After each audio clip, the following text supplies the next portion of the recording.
Good evening.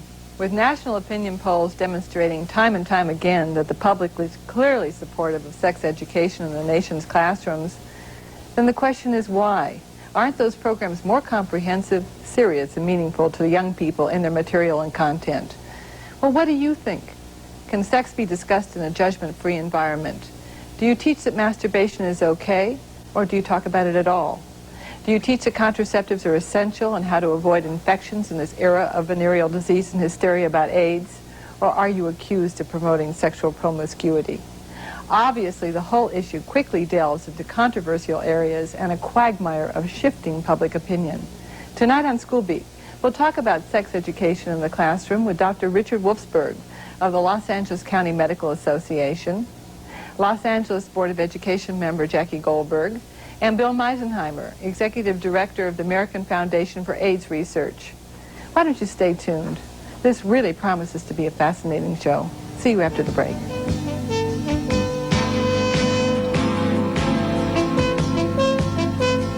In the schools. Jackie Goldberg, should we ever let a kid who has AIDS into a classroom? Oh, I think so. Under what circumstances? I think that it's essentially a medical problem, and it's an issue like any other contagious disease. If the youngster is going to be at risk by being around other children or at risk to other children, then they should be excluded. Well, what happens with the hysteria, for instance, that resulted in Queens, New York, when the whole school went on strike because somebody with AIDS was attending a second-grade class?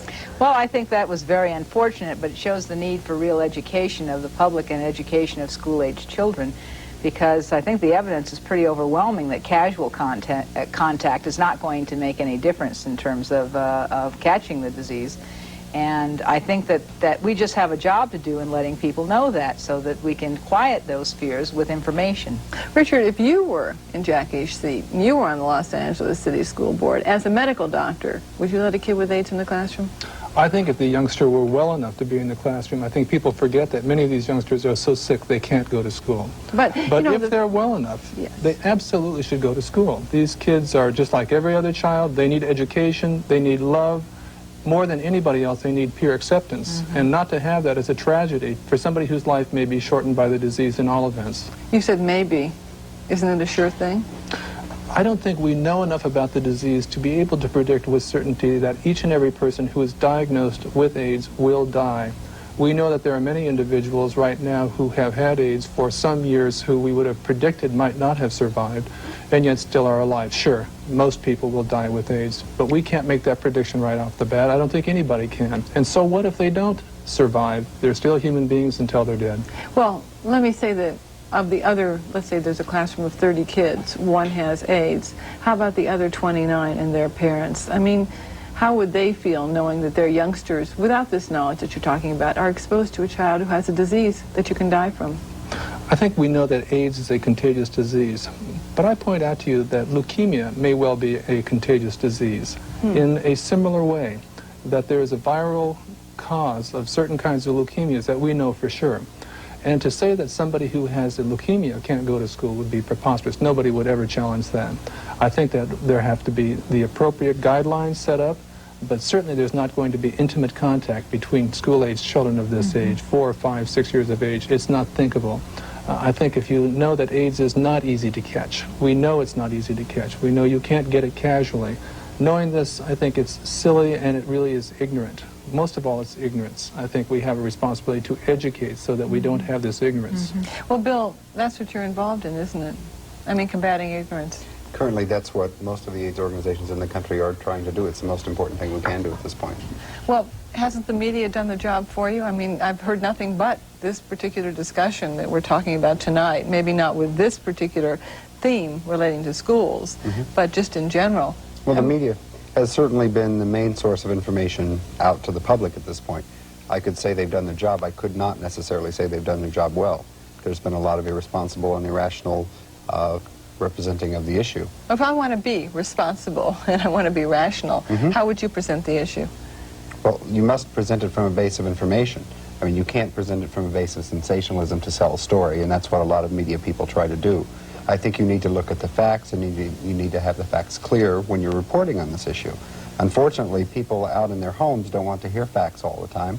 They want to hear something that will get to their emotions, and I think that's what causes the media to sensationalize the issue. I mean, it's very clear that there has been scientific evidence and there's been study after study that has proven that AIDS is not casually transmitted. And it's transmitted only? Through intimate sexual contact involving the exchange of body fluids and blood or blood byproducts. Or intravenous drug use? Yes, blood or blood byproducts, Okay. which would be sharing contaminated needles with the blood exposure on them. But I think it's just, there's something about this disease that's so frightening that people just don't want to believe part of the fact that it's not easily transmitted. Well, in all other venereal diseases, sexually transmitted, death is not involved necessarily. That's right. This Well, one, that's not true. all right. When syphilis first came to Spain, it was a disease that caused death. Interestingly enough, however, it wasn't considered to be a horrible disease. It was widely known, but there wasn't this sort of emotionalism that was attached to it. So why the emotionalism? in Because this it's considered to be a gay disease, which is the silliest thing that ever happened, and probably the most, in terms of the general population, the worst. Because what really happened is that I think people turned their backs on the disease and the gay population. As a result of having done that, they lost the chance to catch the disease early. That's Now the exactly price that's right. being paid is that the general population is going to suffer the same dreadful experiences that the gay population has, unless programs like this disseminate the information. Well, Jackie Goldberg is attempting through the school board to disseminate that information. But Jackie, you don't think you're going to catch the disease early with teenagers, do you? Or do you? Well, I hope so. I really do. You know, I've been in education all my life. I have to believe that knowledge is power, and that it gives you the power to make decisions differently than from ignorance. Otherwise, I've been wasting my life here, haven't I? And with that belief, and I think there's pretty firm evidence to support it, we should be able to do something, which is why I think we have to move quickly to get a lot of good information out to the student bodies of our schools. But how do you do that in a, I mean, for instance, both the gentlemen have brought up the issue that the hysteria surrounding this disease is so enormous. That doesn't mean to me that our teachers who are going to disseminate the information have any less hysteria. So do we have to get to them first? Well, I think certainly we're going to have to get to the teachers to explain to them what the facts are. But I do think, in fact, teachers are less hysterical about some of these issues. Not because teachers are better or worse as a group than the general public, but because we have had a lot of experience with being the people around whom this information gets disseminated in a number of areas. A lot of teachers have said to me that we don't even have a decent sex education guide in the Los Angeles. Very, very true. Okay, if that's true, and there really isn't that kind of dissemination of information, then how can we really expect them to get this kind of information? Well, I think that that's why the resolution that's coming up on the 14th of October, we're talking about how to get this information out. It may actually, by the back door, help us understand how to do sex education better. Because one of the things that there's an underlying, besides that it's a homosexual disease in quotes, the other thing that makes it very difficult to talk about is that it's sexually transmitted. And as soon as you talk about sex, people say that it's inappropriate for certain audiences, except that we know that there are sexually active teenagers, so we have no choice, I think, but to admit that that's the reality and to talk about it in a reasonable way, to give them an option, I hope a really enforced option, that they're going to change behaviors and be safe and not get themselves into a situation. People are going to give they're up gonna be sex? ill. No, but there are ways to do it safely. Go ahead. Well, we would never let a teenager drive a car without car education, without driver's education. In fact, you can't get insurance unless you have driver's education today. And yet, one of the tremendously powerful biological imperatives, sex, is essentially turned over to a young person with no education to go experiment. Fully one half. You don't really think the parents go out and tell them, hey, experiment. No, I mean, you would nobody say has They to. don't have to, because it's such a powerful imperative that everybody experiments, regardless. And they're going to experiment the ways that come naturally, which means every which way. But you know, you talked about the fact that had people not believed that this was a gay disease to begin with, that we could have caught it earlier. Do you really think that, from a medical point of view, that there is some way of stopping it now? Absolutely. And it is so specific and so simple that if people would pay attention to it and say the words, use the word condoms, use the word rubbers, use the words that mean something, talk about preventing exchange of body fluids. 1/2 of teenage pregnancies occur within the first 6 months of teenage sex activity, which means that these are people who are undereducated before they reach puberty. That's the time when you strike out and do something for teenagers. Before they're, all that means is that people are having sex. If you look at sexually transmitted disease clinics, teenage girls have about a 30% incidence of a disease called chlamydia, which we know is nonspecific urethritis. What that really means is these kids are going to go on to acquire all kinds of female genital complications later on. Infertility because of tubal complications. Add on top of that the fact that now suddenly there's a risk of a disease that kills. That's a sexually acquired disease. I think the greatest thing that we have going for us is that parents love their kids. Parents are willing to put aside a lot of false modesty and a false morality when you get down to the fact that you know your children are going to engage in sexual activity. Let's not kid ourselves. It's real life. You know, before parents will admit that, we have to come a pretty long way, let me tell you. But we'll talk about that right after we get back from the break, and also what we're doing on a national level. So stay with us.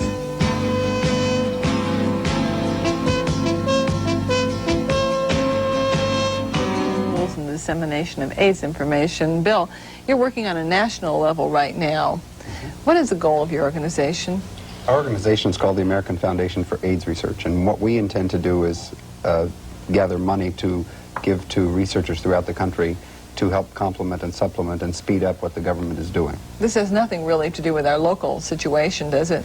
No, we would be working nationally. Locally, the organizations that are here have the goals of supporting persons with AIDS as well as trying to educate everyone, including the general public and those at risk. And you're formerly the director of the local AIDS project, is that correct? You know, they were just talking about the fact that teenagers could probably stop the disease or at least have much less risk by carrying condoms. Do kids believe us? I don't think so. I think we've been fighting this, trying to educate people at risk, at highest risk, including gay and bisexual men and IV drug users. They never thought they were at risk until now, 4 years later. Gay and bisexual men are saying, hey, I've really got a chance of getting this. If you go to a population that has been taught for the past 4 years that this is a gay disease, anybody, not just a teenager, is going to believe, I'm not at risk for this, I'm not going to get it.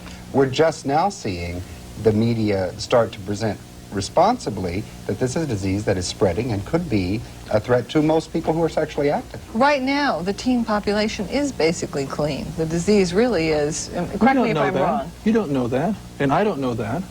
How can you say that on television? Well, I can say that on television because... What about IV drug users in the ghettos?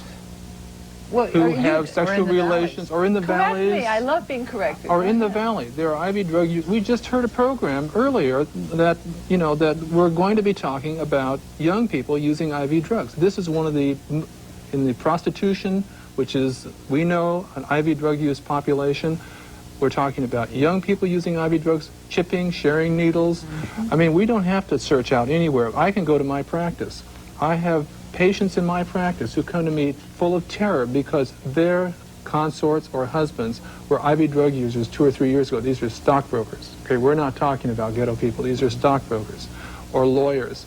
These are people who went to a party and maybe used an IV drug, and who knows whether they're clear of this disease. Nobody knows. There is no population that is not at risk anymore. If you look at the relative incidence of exposure, I'm sure that you're going to find in the teenage heterosexual community that it's a lot lower, obviously, than gay and bisexual men. So it's important to know that if you can do effective AIDS education now with teenagers, it's going to make a significant dent in stopping this disease. Well, it's always been my experience that people only believe something when they really get hit on the head with it. That's exactly right, and people only support the disease and care about other people when they're personally affected, either directly or indirectly. But the key thing about educating teenagers is, or anyone outside the risk groups, is you're going to have to break down their denial, and then you're going to have to get them to come out and talk about it, because this is a sexually transmitted disease, and people have so many hang-ups, if you will, about sex. So it's not going to be something that you're going to be able to achieve, I don't think, by discussion, by saying this. You're going to have to get them to be open, feel comfortable to talk about it and get through their fears and their emotions about it all. Then we come back to really Jackie Goldberg, who's on the Board of Education. I'm going to jump in. Go ahead, jump. Well, I think that's why it's also important that, first, it not be just AIDS education. Because if you talk about sexually transmitted diseases as a group, since what will prevent AIDS will also prevent other diseases, you break down some of the issue of whether this won't happen to me. Well, the others will happen to them. They'll at least believe that. Absolutely. And so that's why it has to be more than simply one issue. Right. Secondly, I think we really do have to seriously change how we do sex education in LA Unified and in this country as a whole. I think the studies that came out this last March that show all major industrial nations showed we have the highest rate of teen pregnancy, the highest rate of abortion amongst teenagers, and all kinds of other dreadful consequences of not taking seriously that teenagers are sexually active. Well, why do you think, I mean, you've been teaching high school for many years, Jackie. Yeah, 9 years, a long time, Jackie. When parents come to you and you tell them or you discuss with them the young person's sexual activity because of reasons that you have for discussing that with them, what do they say to you? I believe it? I don't really discuss that with them because I think that would be a breach of the confidence the students have had. What we do discuss is whether or not their youngsters should be involved in that little 9-week unit that's at the end of the government course that I used to teach. And most of the parents have been overwhelmingly supportive of it and have said to me that, frankly, they were a little embarrassed by the subject themselves. They were glad somebody was talking to their kids. They weren't talking to their kids. They weren't. But They were not. Terrible. They were and not. That's the worst. How would you talk to your kids, Richard? Well, I think not if you're as a doctor, but as a parent. As a parent, I think the first thing you do is you humanize sex. Sex is something we all do. Your parents, of course, never have sex. We know that because that's the most unbelievable act that the parents could commit. How silly. Of course it's a human act. Of course it is an act that all of us participate in. It is part of the biologic imperative. And I think by humanizing it, we all participate in sex. Sex isn't just a release of tension, it is a commitment to another person. We can talk about having casual sex in a way that discourages casual sex. That's what we're really talking about here, is preventing casual sex among teenagers.